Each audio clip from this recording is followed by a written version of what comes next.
Ja ikka sellesamase Vestiini lutiga.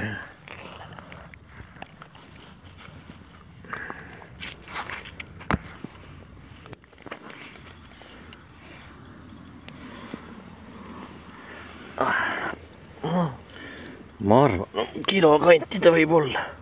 Võib-olla natukene pealegi isegi.